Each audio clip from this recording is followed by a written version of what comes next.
in this school in the northern tip of Manhattan Island, in this gymnasium, was where Farrell Hopkins, a young elementary school coach, first got to see Lou Alcindor.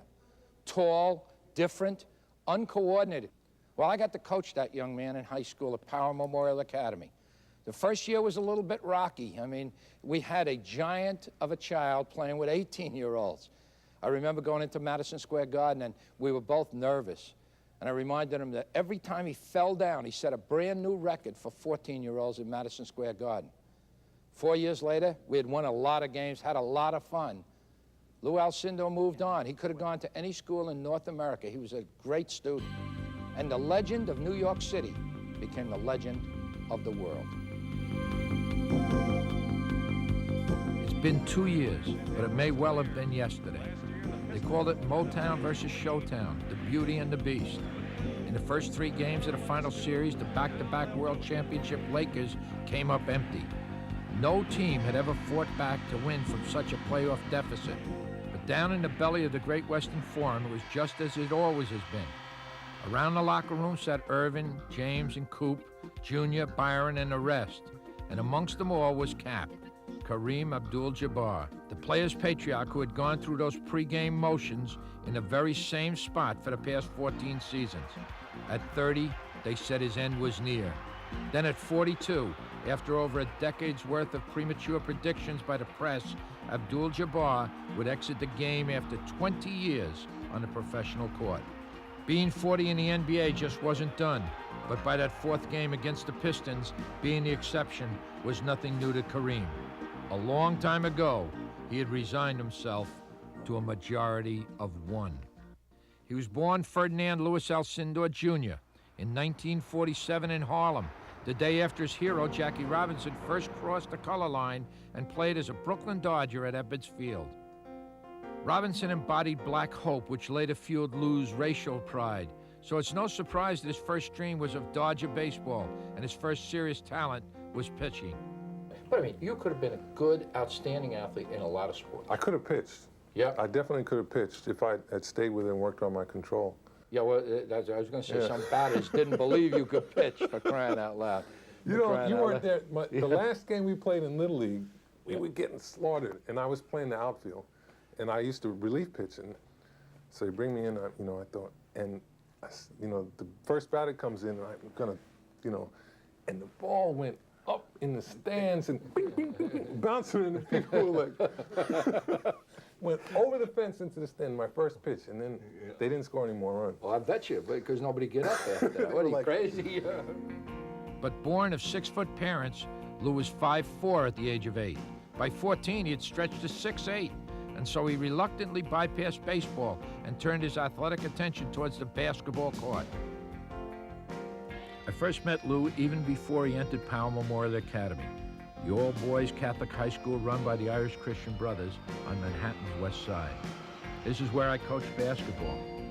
His pal, Art Kenny, who was 1 year his senior and a freshman on our team, used to bring Lou into our gym to play all day long on Saturday.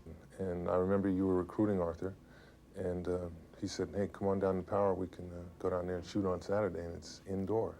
And that's all I needed to hear, you know, because, you know, it was cold. It was March or something, and it's still cold here in New York. Attracted both academically and athletically to Power, Lou received a $300 scholarship and became the freshman starting center on the varsity team. He grew into a quick, agile 7-footer by his sophomore year. By the end of his time at Power, Lou led the team to 3 consecutive city championships, in which he also made All-American. They called him the new but improved Wilt Chamberlain, and as expected, New York's media and the nation's college scouts swarmed to our gym, but they never really got close. All inquiries were channeled through me during those 4 years, which riled some people, especially late in his senior year when he was paring down his college choices. I was preparing for my next job at Holy Cross College, where many suspected I was secretly shipping Lou. I remember my freshman year, and people started to notice me, and letters started arriving. And then sometime in my sophomore year, I guess you had a file, one shelf of a file cabinet full of letters. And I remember about every 3 weeks, I'd mosey into your office and say, let me see the letters. Yeah. And then one day you told me, look, don't bother with the letters. Just whatever school you want to go to, if they have a basketball program, you can go there. Don't even think about it. But in 1965, while still a high school senior, Lou visited UCLA, met the revered coach John Wooden, and returned to New York, fully trusting him and committed to the Bruins. It was a pairing of a proud black city youth with a white native of Middle America, 37 years his senior. Opposites in roots, but almost identical in temperament and ideals. Well, Louis was, in my opinion, the most valuable basketball player I believe that I have ever seen. Certainly, by far, the most valuable player that I ever had. An unusual person, as you well know, Jack, a very unselfish person. I think that perhaps was one of his greatest values. It helped the other players on the team to accept him and not be envious or jealous of him because he was so unselfish. And it would be hard for other players to be selfish when a tremendous player like Louis would be so unselfish. I learned from Louis. I hope he learned from me, and I know I learned from him. A lot of the other coaches in the Pac-8 at that time didn't like him because he didn't have a bag of money under his desk, and he didn't really care if he didn't get so-and-so the player as long as that person fit into a system. And I thought that was remarkable. There hasn't been another one like him, I don't think. I haven't gotten to meet that coach. And the lessons I learned from him were really extraordinary, especially having the opportunity to look back and see what he did and how he did it. What he did was remarkable enough, but how he did it really puts him in a separate category. In Lou's sophomore season, the first year he was permitted to play varsity, the Bruins went undefeated all the way to the 1967 championships. Wooden's Bruins were to make 2 more triumphant trips to the finals in '68 and '69, dropping only 2 games in those 3 years. Lou became a triple winner of the tournament's MVP award, the only player in the history of the Final Four to corner the market on the honor throughout his college stay.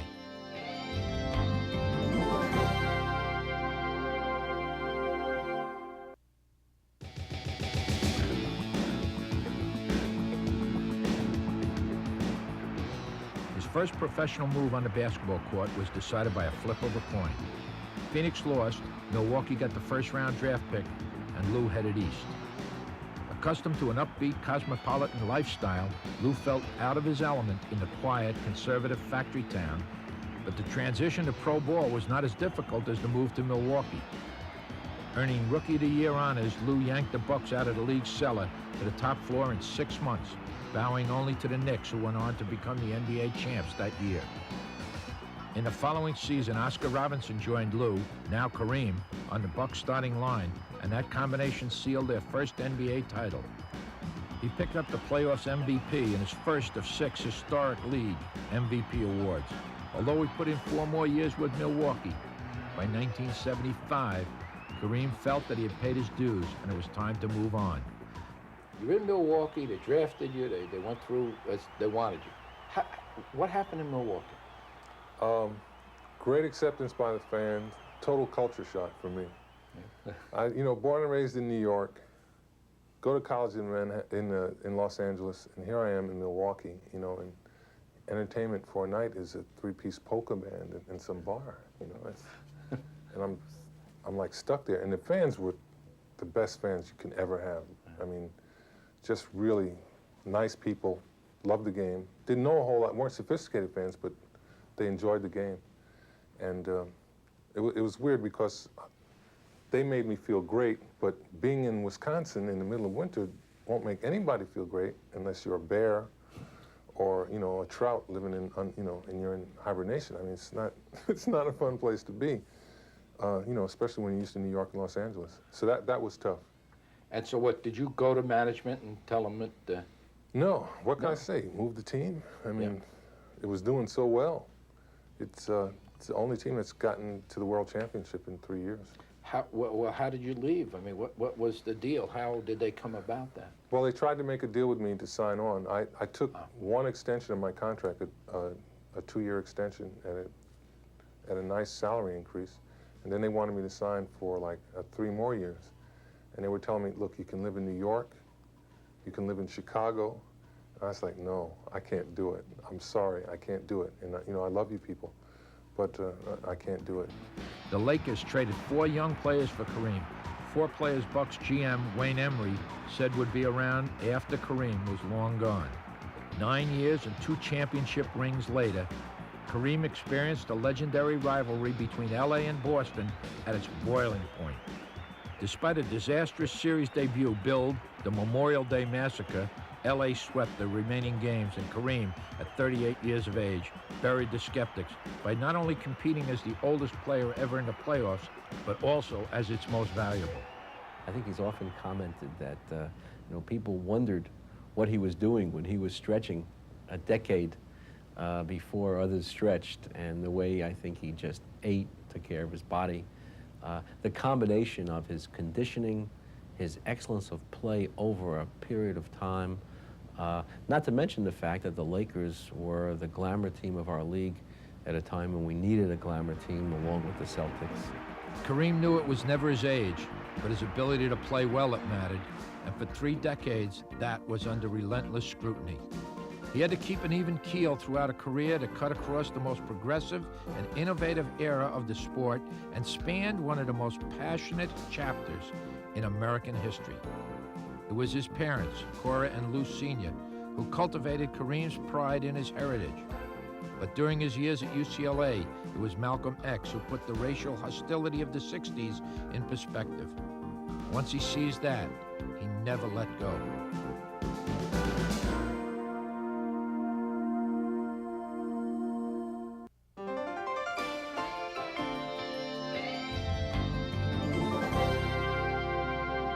It was halftime of a game that we were losing. Lou Alcindor wasn't playing very well. He and I had spent a lot of time talking about prejudice. I told him, there are people in the stands that are saying, that guy's playing like a nigger. He thinks I said, you're playing like a nigger. It was a problem between us that lasted for a long time. Well, the way I remember it was you said that if somebody was watching in the stands, they would say that I was being lazy and listless like a nigger. And that's a bad word, and I mean, that's a word that neither one of us enjoy, and that might be the only time I'd ever use that word. Yeah, and it was such a shock to me, and it had a very traumatic and negative effect on me. But I certainly never implied that you were a racist. I think the exact opposite. You've always been totally above board and ethical in how you dealt with people. Really, I got a lot of value from that because I could, at that age in my life, I could see how racism really was something that clouded your ability to make sound judgment. And I always took that with me. But that was an insensitive remark. You were excited, and I don't, 99.8% of the things that you did with me were all for my own good, and it had a very positive effect on my life. We're in UCLA, John Wooden, palm trees, 4 years, championships. What was it like? It was a great time. I think it was a great time to be growing up. I think it was a wonderful place to try to reach for manhood. It was a very tumultuous time in this country with the Vietnam War and a number of things that were happening in civil rights. It was quite a time. 1968, the Olympic year? Yes, it was. What happened with the Olympics? Well, I had a strong conviction that the Olympics were a political event in addition to being a sporting event, and I thought that blacks were being used to show the world that racial harmony was a fact here in the United States, when at that time it was only an ideal or a dream that people were trying to make real. You took an awful lot of heat there. That was probably the first time I can remember you really being under the gun as a person, you know. I did an interview on NBC with Joe Garagiola, and he suggested that I leave the country when I said that in terms of political rights, this really is not our country. We're denied our political rights, and Joe Garagiola suggested that I leave. I don't think it was based on any racist assumptions on his part, just the fact that he felt that I was complaining about the greatest country in the world, which America definitely is. Does a Kareem Abdul Jabbar have a greater obligation as a role model than a Joe Smith? Oh, definitely. I talk to kids a lot about literacy and academics, and I always use the example of Dexter Manley. Here you have a man that was totally exploited. He went to 4 years of school at Oklahoma State, and the man came out and could not read. Now, you know, when you see that situation, you understand there's a whole lot wrong with the system, and something has to be done about it.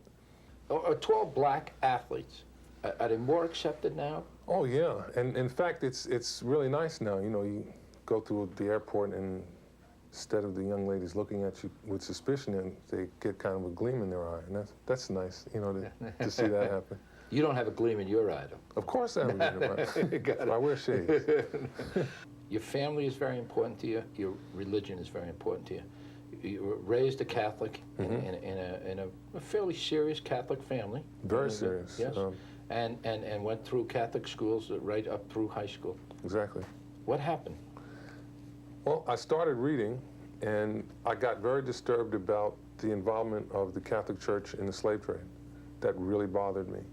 And I read in a number of books where there were papal edicts that condoned slavery as long as the slaves were forced to become Christian. And I thought that really bothered, that was it. And I stepped away from the Catholic Church. I didn't find Islam right away. I started looking through a lot of other things. Everything, existentialism, free love, Buddhism, Taoism, and Islam, you name it. I investigated it. And in Islam, I found it conformed to the monotheistic tradition, but it did not have as much of the hypocrisy and discrimination that I found in the Catholic Church. And I think also the bureaucracy of the Catholic Church led for a lot of abuse. People in power tended to want to stay in power, regardless of whether they were right or wrong. How did your parents react to you giving up Catholicism? Well, I might as well have moved to Timbuktu and decided I was going to become a communist or something. You know, it was really hard for them. But they understood that I was serious about it, and I wasn't going about it just to impress people. They also were worried if I was going to join the black Muslims. I did not see that the racism that they were preaching at that time differed any different from what the Klan was saying. You know, they just changed the labels and reversed the colors, but it was the same negation of people's humanity. What's next for Kareem Abdul Jabbar? Geez, I don't know. I'm getting pressure from the people that, you know, my lawyer and my secretary, they sat me down the other day and said, you got to figure out what you want to do for the next 10 years. It's very difficult. I don't know. It's nothing that I can be as passionate about or get as much of a challenge from as professional sports. I'll never be able to deal with that again, and that's taken some adjustment. But I'll find something. Right now, I'm enjoying the stuff I'm doing in the entertainment industry, acting and producing, and I hope to continue to do that. Climbing to cruise at 42,000. We'll report again over Lincoln. Over and out. Wait a minute. I know you. You're Kareem Abdul Jabbar. You play basketball for the Los Angeles Lakers. I'm sorry, son, but you must have me confused with someone else. My name is Roger Murdoch. I'm the co-pilot. I think you're the greatest, but my dad says you don't work hard enough on defense. The hell I don't. Listen, kid. I've been hearing that crap ever since I was at UCLA. I'm out there busting my buns every night. Tell your old man to drag Walton and Lanier up and down the court for 48 minutes. Listen, now, I know you are going to help you. I used to help you. Remember the rules. I have to play basketball and you can wrestle, right? No, don't get me upset about it. But listen, I'm a lot older, so are you. Let's get the game going. 3 game, and we start off right now. Oh, you stiff. No, you don't. No, you got to go in the pivot.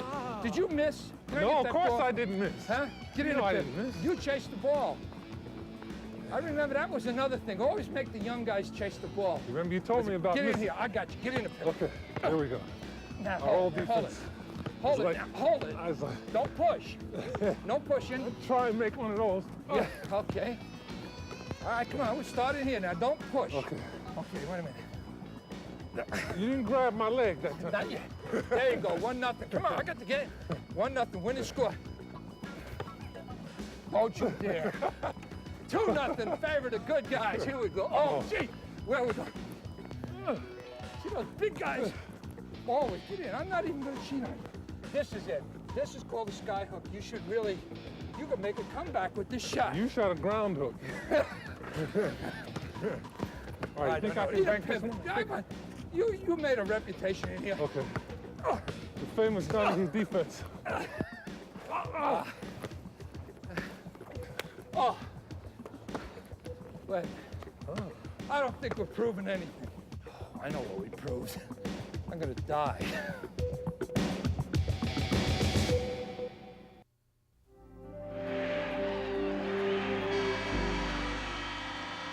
Kareem walked off the Forum Court for the last time with a league record 44,149 career points. Despite the fanfare of doubts, he felt his timing for retirement was perfect. Not too early, not too late. As a rookie, he had often wondered what players did after 10 years in the league, and then he spent twice that time fighting the clock, the critics, and his own conditioning. Joe Lapchick, the Big Indian, the Celtics Hall of Famer, and the longtime coach at St. John's University, once told him, "The world expects more from a giant." Well, you can stand tall and smile, Kareem. We couldn't have asked for anything more. This has been a tough show for me to do. I just didn't want it to end. I know most of the legends the way you do. Oh, sure, I get to know them pretty well on the days we spend together, but this is a guy I grew up with. Our careers are intertwined. And you know, when you're that close to somebody, you have a lot of misunderstandings and some tough times. I hope we've cleared those up, but most important, we got time together, man to man. Every other time it's been coach and player. What makes a legend? Longevity, accomplishment, personality, impact. He fits into every one of these categories. But the most important thing that's happened is that he's become a role model for young people like this all over the world. They have to understand that being 7 foot is not enough. It qualifies you to paint ceilings. You got to develop your talent. And I know that Farrell Hopkins and John Wooden, and certainly his mom and dad, and I feel great that we were around as he developed his talents.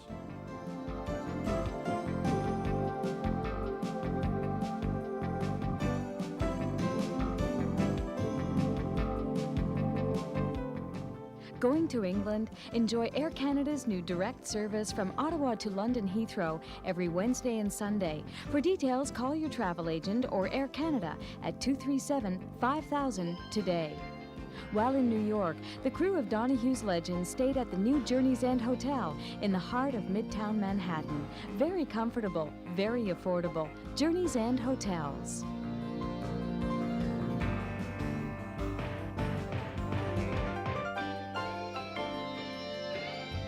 We're finished. Great. Thank you, Chief.